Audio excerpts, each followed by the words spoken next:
అదొక దేశం. ఇది చెప్పు ముగిస్తా. అందమైన దేశం, విశాలమైన దేశం. ఆ దేశంలో ఎవరైనా ఉండాలని అనుకుంటారు. జనాభా తక్కువ, సౌకర్యాలు ఎక్కువ. తెల్లలు ఉండే దేశం. తెల్ల దంపతులకు కుమారుడు జన్మించిన వాడు స్కూల్లో చదువుకుంటూ ఉన్నాడు. 10th క్లాస్ అనుకోండి. వాళ్ళ కోర్సులు వేరే, మన కోర్సులు వేరే, కానీ మనకు అర్థం కావటానికి నేను చెప్తాను. ఆ 10th క్లాస్ చదువుతుంటే రిజల్ట్స్ వచ్చినాయి. ఆ పిల్లోడు ఫెయిల్ అయినాడు. అది తల్లిదండ్రులకు తెలిసింది. మీరు తల్లిదండ్రులు అంటే వాళ్ళు ఎప్పుడు మీ విషయమే తిడుతూనే ఉంటారు, లేకపోతే ప్రేమ చూపిస్తూనే ఉంటారని మాత్రమే అనుకుంటారేమో. వాళ్ళు మీకు తెలియకుండా బాధ కూడా పడుతుంటారు, ముఖ్యంగా రాత్రిపూట. అలాగే ఒకరోజు భార్య భర్తలు పడక మీద ఉండి వాడికి రిజల్ట్స్ వచ్చినాయి, వాడు ఫెయిల్ అయినాడు. భార్య మామూలుగా భార్యగా స్టార్ట్ చేసే స్పీచ్. పెళ్ళైన వాళ్ళకి తెలిసి ఉంటుంది అది, కానీ వాళ్ళకి కూడా తెలుసులే, ఇప్పుడు అన్ని తీరి తెలుసు. స్టార్ట్ చేస్తే, అవును వాడు ఫెయిల్ అయినాడు, నాకు కూడా బాధ వేస్తుంది, మరి ఏం చేస్తావు? నువ్వైతే బాధతో చెప్తున్నావు, నేను ఇంకా బాధపడి నీకు చెప్తే ఇంకా నువ్వు ఎక్కువ ఏడుస్తావు, అందుకని నేను మౌనంగా ఉండిపోయాను అని అన్నా. వీళ్ళిద్దరు మాట్లాడుకునేది ఎవరన్నా పెద్ద తరగతి ఫెయిల్ అయినాడో దూరం నుండి వింటున్నాడు. ఓవర్ హియరింగ్ అంటారు కదా, అక్కడ వింటున్నాడు. అప్పుడు వాళ్ళ అమ్మనింది, what shall we do this fit for nothing son. దేనికి తరముగా నీ కుమార్ని ఏం చేస్తామో. ఇప్పుడు వాళ్ళ నాయన అన్నాడు, ఇంకొక అవకాశం ఇస్తాం, మళ్ళీ వాడు పరీక్ష రాసి సప్లిమెంట్ పాస్ అవుతాడేమో చూస్తాము. 2-3 అవకాశాలు ఇస్తాం, పాస్ అవుతాడేమో. ఇంకెక్కడ తరం కాకుండా పాస్ కాకుండా ఉంటే అప్పుడు ఆలోచిస్తాములే, ఇప్పుడు కొన్ని అవకాశాలు ఇస్తామా అన్న. అలా రాత్రి బాధతో అలాగే పడుకున్నారు. ఈ పిల్లోడికి ఆ రాత్రి నిద్ర పట్టలేదు.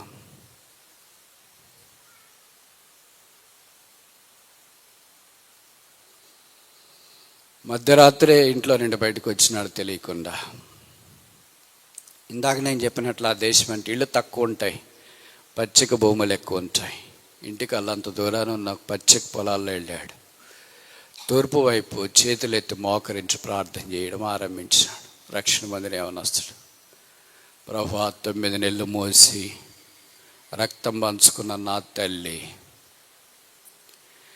దేనికి తరముగా నీ కుమార్ని ఏం చేస్తామని మన ఆయనతో మాట్లాడుతుంది.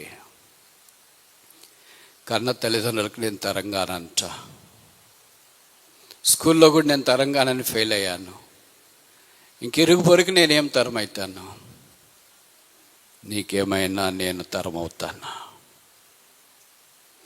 నీకేమైనా ఉపయోగపడతానా? తల్లిదండ్రులకు ఉపయోగం లేదు, స్కూల్కి ఉపయోగం లేదు, ఇరుగు పొరుగుకు ఉపయోగం లేదు, నీకేమైనా ఉపయోగపడతానా? నీకు నీకు నీకు మధ్యాహ్నం చెప్పాలని కోరేది ఏంటంటే, గాడ్ హ్యాజ్ నో డస్ట్బిన్. వీళ్ళు ప్రతి ఇంట్లోన డస్ట్బిన్ ఉంటుంది. కిచెన్లో, ఆఫీస్లో, ఎక్కడైనా డస్ట్బిన్ ఉంటుంది. డస్ట్బిన్ ఉందంటే అర్థం చెత్త కుండి. చెత్త ఉంది మా ఇంట్లో, చెత్త పడుతుంది మా ఇంట్లో. అది వంటగదే కావచ్చు, బయటే కావచ్చు, ఆఫీసే కావచ్చు, మందిరమే కావచ్చు, ఎక్కడైనా కానీ చెత్త కుండీలు ఉంటాయి. ఒకే ఒక్కడి దగ్గర చెత్త కుండీ లేదు. ఒక్కడి దగ్గర చెత్త కుండీ లేదు. He has no dustbin. His name is Jesus. ఆయన పేరు యేసు. చెత్త కుండీ లేదంటే అర్థమేంటి? నాకేది ఎంత పనికిరాంది కూడా నిష్ప్రయోజనం కాదు. నేను చెత్త కుండీలో పడేయను, నాకు చెత్త కుండీ లేదు. 10th క్లాస్ ఫెయిల్ అని యవనస్తుడు ప్రార్థన చేసినాడు. దేవుడు ఆ ప్రార్థన విన్నాడు. అది వాళ్ళ అమ్మ నాయనకి తెలియదు. ఇంటికి వచ్చినాడు. వాళ్ళ నాన్నగారు చెప్పినాడు, రై ఇంకోసారి సప్లీ రాసుకో అన్నాడు. సరే నాన్న రాస్తామన్నాడు. సప్లీలో క్లియర్ చేశాడు. క్లియర్ చేసిన తర్వాత పెద్ద చదువుల్లో అవకాశాలు వచ్చినాయి, ఫెలోషిప్ అంటే స్కాలర్షిప్ డబ్బులు వచ్చినాయి. మంచి యూనివర్సిటీలో చదువుకున్నాడు. మీరందరూ మంచి యూనివర్సిటీలో చదవాలని నా అభిలాష. స్టాన్ఫోర్డ్, ప్రిన్స్టన్, ఏలు, హార్వర్డ్, కేంబ్రిడ్జ్, ఆక్స్ఫర్డ్ ఈ యూనివర్సిటీలో కాలు పెట్టి చూసినప్పుడు అనిపిస్తుంది, నేను బోధించే యవనస్తులు కూడా చదువుకునే వాళ్ళు ఇలాంటి యూనివర్సిటీల్లో కాలు పెడితే ఎంత బాగుండు.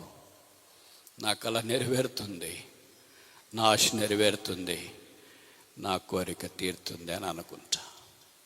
కానీ నీకు అలాగా రాలేకపోతున్నా. గొప్ప చదువు ప్రభు ఇచ్చినాడు ఆ యవనస్తునికి, గొప్ప ఉద్యోగం చేయడం ఆరంభించినాడు. వాళ్ళమ్మ దగ్గరికి వెళ్ళి ఇలాగ చెప్పాడు, అమ్మా, what can you do with this son who is fit for nothing? దేనికి పనికిరాని కుమార్ని ఏం చేస్తావు ఇప్పుడు? వాళ్ళ తల్లి కుమార్ని దగ్గర తీసుకునింది, నొదటి మీద ముద్దు పెట్టింది. ఈ మాట విన్నవరా నువ్వు? విన్నాను. నువ్వు నాన్న మాట్లాడుకునేది విన్నాను, కానీ బాధతో చెప్పాను, ఇబ్బందితో కాదు. ఇప్పుడమ్మా యేసు ప్రభు నన్ను వాడుకున్నాడు, ఇప్పుడు చదువు ఉద్యోగం ఇచ్చినాడు, ఇప్పుడు ఆయనకి నేను కావాలంట. ప్రార్థన చేయండి, ఆయన సేవ కొరకు నేను వెళుతా. వాళ్ళమ్మ దగ్గరికి తీసుకునింది, ఏడుపుతో ముంచెత్తింది, కన్నీరు కారిపోతుంది. What can I do with this son who is fit for nothing? దేనికి తరం కానీ కుమార్ నేనేం చేయాలా? ప్రభు అన్నాడు, సెండ్ హిమ్ ఫర్ మీ, నా కొరకు పంపించు.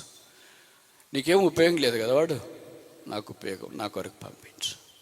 ఆయన సేవకు వచ్చినాడు, గొప్ప సేవకుడయ్యాడు. భారతదేశంలో, చైనాలో, టిబెట్లో, సింగపూర్లో, సౌత్ ఈస్టర్న్ ఏషియాలో బలమైన సేవ చేశాడు. కాలం సంపన్నమైనప్పుడు ప్రభు ఆయన తీసుకున్నాడు. ఆయన లేడు. మీరు ఆయన పేరు చాలా మట్టుకు వినడకపోవచ్చు. ఆయన పేరే అగస్టిన్ సాలిస్. ఆస్ట్రేలియా దేశం ఆయనది. తల్లిదండ్రులు ఆస్ట్రేలియాలో ఉన్నారు. 10వ తరగతి ఫెయిల్ అయినాడు.